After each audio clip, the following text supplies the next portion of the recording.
Hello, I am Couch Cooper and welcome to number 24 of the top 25 couch co-op games of all time. PlayStation 4, PlayStation 5. We're looking at Child of Light, the amazing JRPG themed adventure that came out when Ubisoft used to make couch co-op games, good ones, Rayman Legends, Montreal.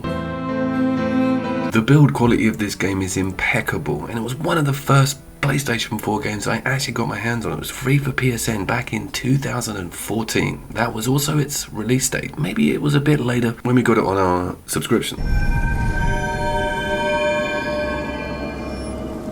The premise is also pretty cool, but quite tropey. You're like a kid and you've basically got some real world problems that are manifesting in, you know the deal, the sort of dream, fantasy world format, think labyrinth, magic forests, enchanted kingdoms, and the whole way through this journey you're accompanied by this little light. It's like a Tinkerbell thing going on. When you play a single player, it's on the other analog stick and it does a few things, but it opens up brilliantly with some really user-friendly sort of puzzles. This is actually my mate Lewis doing this. Lewis has like finished 3 Dark Souls games. He's currently churning his way through Elden Ring. He can't do this for shit. Neither of us could. Useless.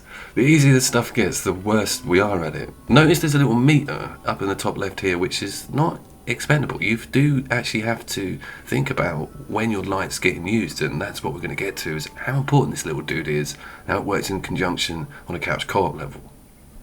You'll get there in the end, Lewis.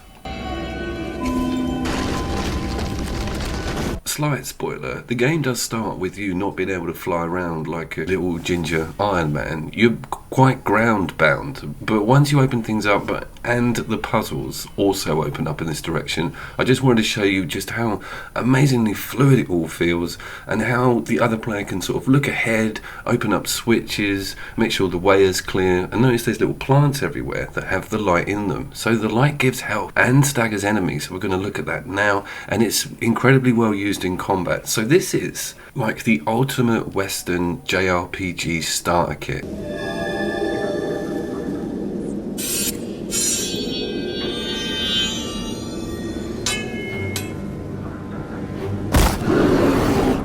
Meaning, if you get your head around the basics of this game, you can basically play just about any Final Fantasy back catalogue or even modern turn-based JRPG. It's the entire system smoothed out and really put into a UI that doesn't complicate things too much and helps the younger ones get their head around exactly what's going on here.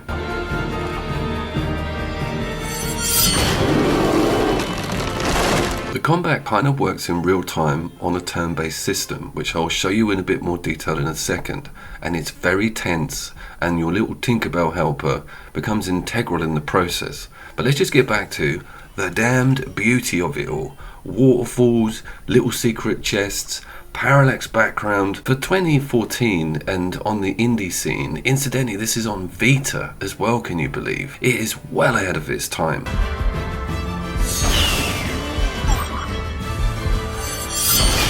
But let's get back to that combat and go deeper into this bar at the bottom of the screen, because this is one of the coolest additions to how the combat works against that adventuring that you do outside of the arenas.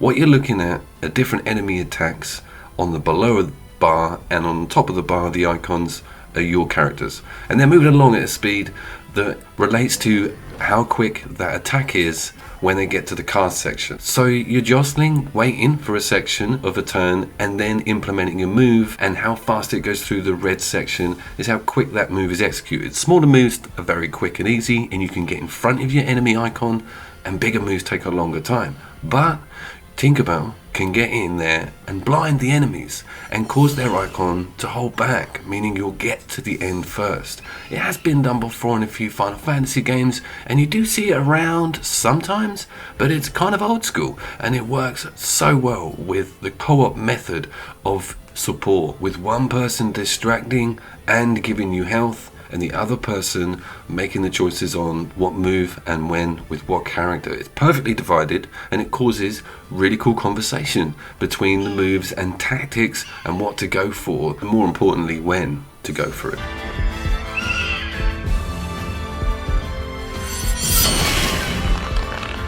Those plants also make a scene within the fight arenas. You'll see that they're empty because we've used it all up. You can go and gather to pump more health into a character that may be low. It's a great idea. It keeps the other person occupied all the time, and it's such a cool addition to what I see as a traditional turn-based RPG.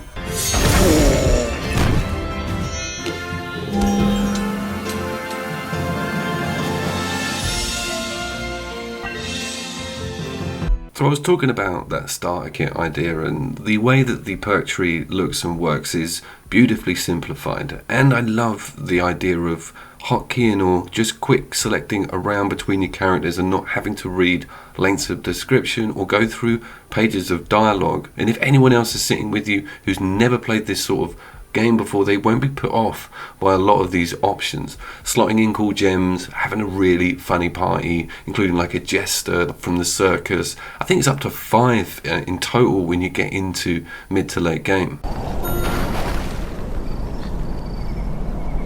The puzzles and the use of the light and the level design do not detract from the strength of the combat. You might be thinking this is like an open world that's just really a vehicle to get in different fights. No, it is full of secrets, traps, strange machinery, huge like religious buildings and massive boss arenas. This has got an opening boss, the three-headed snake. You guys will know it.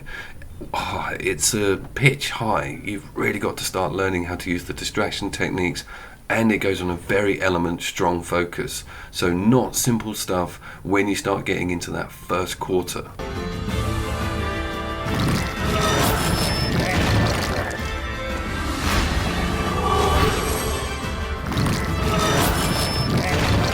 One of the stipulations for the top 25 is that the game needs to be good on its own. You've got to be able to enjoy this if you haven't got the couch co-op option, and man does this do well on that front also, with giving me so much pull, especially on the Vita, having it portable. That Vita screen is beautiful. You can imagine how vivid and crisp the visuals are on that system. This game was also chosen because it's very accessible and laid back. It's kind of perfect for couples, and it's really cool for the younger ones. Maybe to play as the light character, just to sort of fly around and give them the impression that they're really helping you win. All they need to do is just whack R2 when they're over you or over the enemy. It is that simple. But if you're into your turn-based RPGs, you can really do some damage with that light mechanic. Stack up moves, open up some amazing powers, magic. You can just smite everybody. Top game this, and there's going to be so much more like it. Of course I've been Couch Coup, and of course I see you dead.